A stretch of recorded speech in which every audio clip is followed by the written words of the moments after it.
কেকৰ বেষ্টনো প্ৰিমিক্সেৰে কেনেদৰে বনায় সেইটো আজি আপোনালোকক দেখুৱাই দিম। মেজাৰমেণ্টখিনি কি লাগে গোটেইখিনি আপোনালোকক দেখাম। যিসকল নতুন হয় সেইসকলৰ কাৰণে সুবিধা হ'ব। হেল্ল' এভৰিৱান, স্বাগতম জনাইছোঁ মোৰ আন এটি ভিডিঅ'লৈ। আৰু এইফালে ব্লেণ্ডাৰডাল লাগিবই। আৰু এয়া লৈছোঁ মই প্ৰিমিক্স কিমান কি লাগে আপোনালোকক দেখুৱাই দিছোঁ। আৰু 240 ml লাগিব, এইটো কাপটো দেখুৱাই দিছোঁ। এইটো কাপেৰে আধা কেজিৰ হৈ যাব এক কাপ দিলে। আৰু এইফালে ল'ব লাগিব পানী আৰু ৰিফাইন অইল। আৰু অইলটো মই এইটো ৰিফাইন অইল লৈছোঁ কাৰণ গন্ধটো নাপায় ৰিফাইন অইলত। আৰু ব্লেণ্ডাৰডালটো লাগিবই।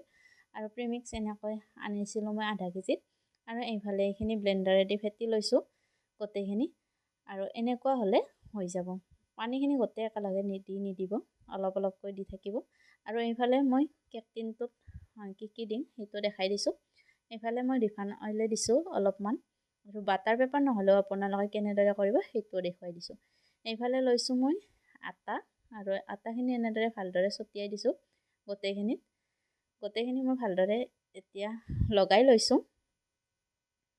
ইয়ালৈ এইখিনি দি দিম।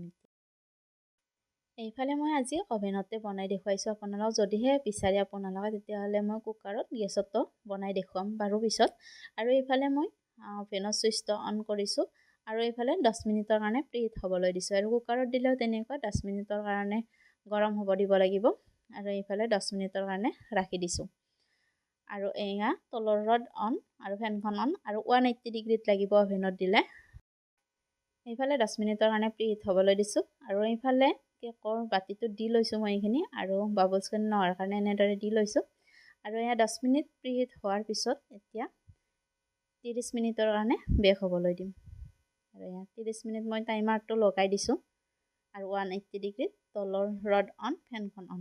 আৰু এইখিনি আছিলে আজি ভিডিঅ'টো। আৰু বাকীখিনি আপোনালোকক দেখুৱাই যাম যদিহে বিচাৰে আপোনালোকে। Bye bye.